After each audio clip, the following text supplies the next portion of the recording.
spending time in nature, picking red clover, listening to the bees harvest and the birds singing.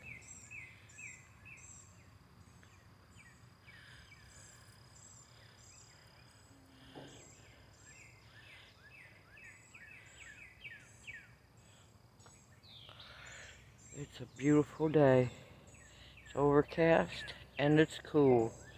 And I have almost a quarter of a half a bushel of red clover blossoms picked,